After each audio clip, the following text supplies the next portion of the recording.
Aprendendo com John Wesley sobre revelação, fé e razão. Como praticar a doutrina wesleyana hoje. A fé e a razão servem uma à outra, e ambas servem ao homem que busca conhecer a verdade. A razão ajuda a fé a demonstrar os seus fundamentos. A razão é o que permite à fé ser lógica e racional, e não superficial ou supersticiosa. De acordo com a Bíblia, fé e razão são duas ferramentas importantes que Deus nos dá. Tanto a fé quanto a razão são importantes em nossas vidas. A razão não salva, mas a fé não deve ser cega.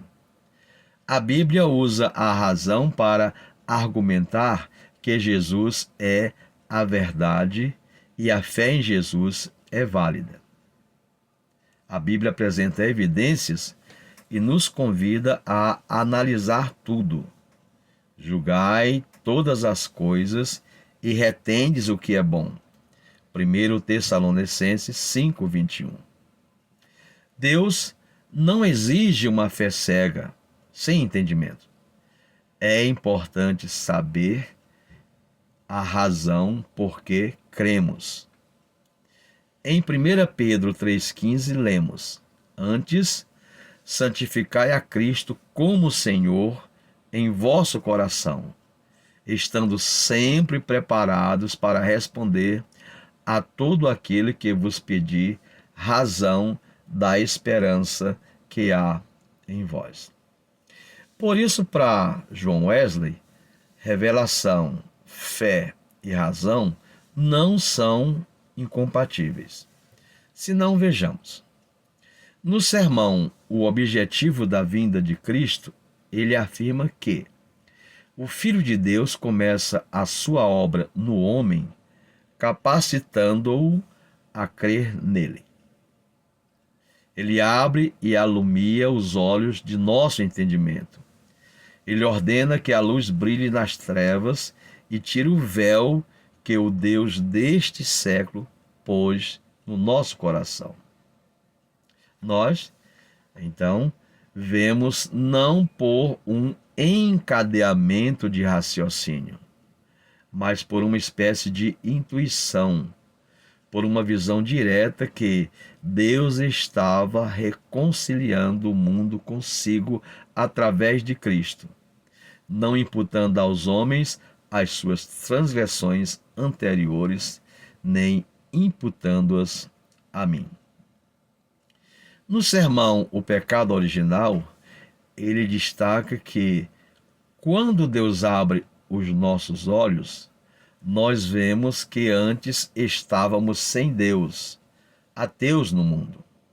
Não tínhamos, por natureza, nenhum conhecimento de Deus e nenhuma relação com Ele. É verdade que, logo que chegamos ao uso da razão, aprendemos as coisas invisíveis de Deus, seu poder eterno e sua liderança das coisas que foram criadas. Das coisas visíveis, nós inferimos a existência de um ser eterno e a sua liderança das coisas que foram criadas. Das coisas invisíveis, nós inferimos a existência de um ser eterno e poderoso que é invisível. Mas, embora tivéssemos reconhecido o seu poder, ainda não tínhamos relação com ele. No sermão O Caso da Razão Imparcialmente Considerado, nos diz: faça a razão tudo o que ela pode, usai-a até onde ela possa ir, mas reconhecei ao mesmo tempo que ela é totalmente incapaz de dar fé, esperança ou amor, e, consequentemente, de produzir quer a verdadeira virtude, quer a felicidade substancial. Esperai estas coisas de fonte mais alta, do Pai dos Espíritos de toda a carne. Procurai e recebei-as não como vossa própria aquisição, mas como dádiva de Deus. Levantai o vosso coração para Ele, que dá a todos os homens liberalmente e não lhes lança em rosto.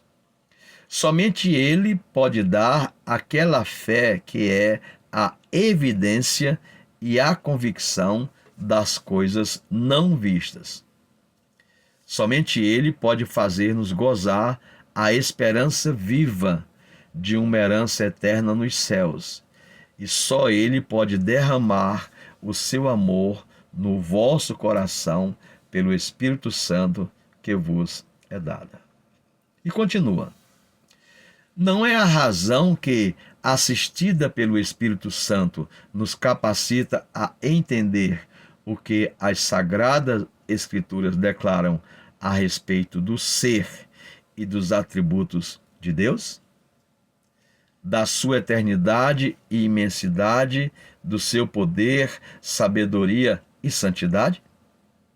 É pela razão que Deus nos capacita até certo ponto a compreendermos o seu método de tratar os filhos dos homens, a natureza de suas várias dispensações, da velha e da nova, da lei e do evangelho.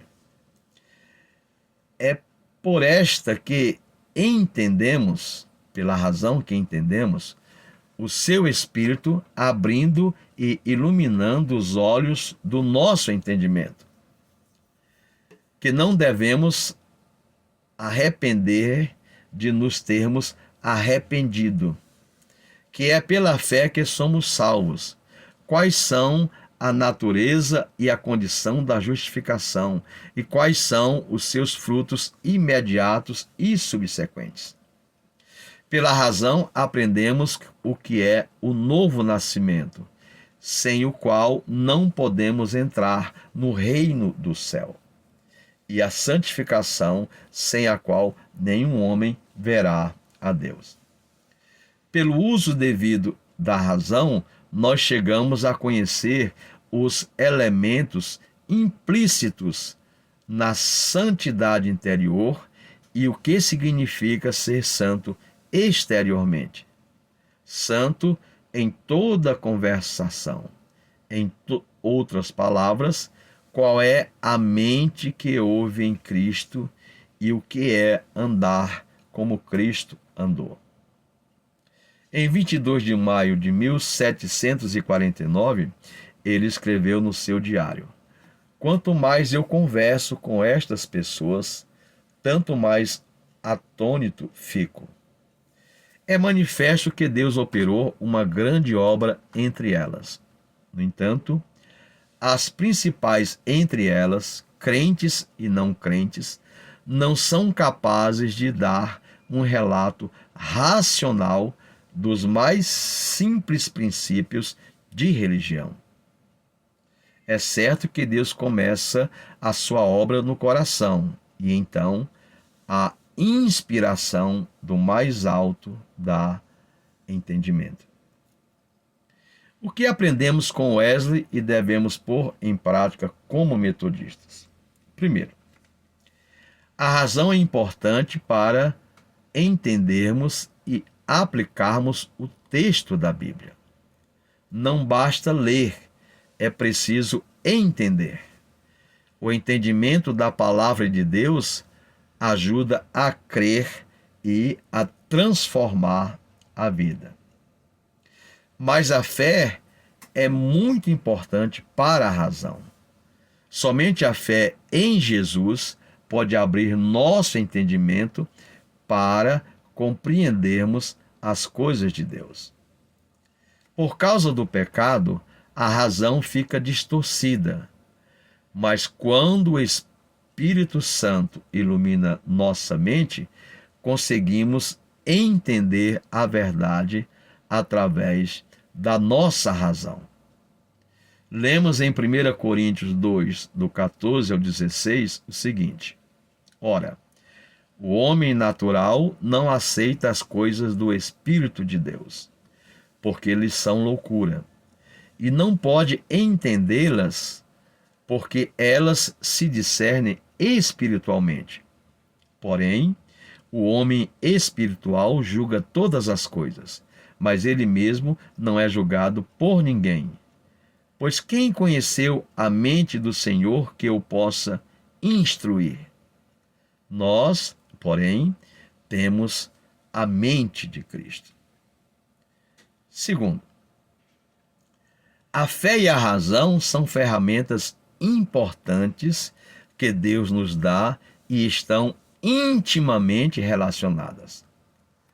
A razão ajuda a fé a ser lógica e racional, e não superficial ou supersticiosa. Fé e razão precisam andar juntas, pois não são incompatíveis. Para o cristão, as duas coisas são essenciais, para que ele construa uma visão de mundo sólida, alicerçada nos valores do reino, com a ajuda de Deus. E terceiro, a fé aperfeiçoa e orienta a razão sem eliminá-la. É preciso ter fé para chegar à razão, e com a razão consegue-se chegar à fé. Deus é fiel.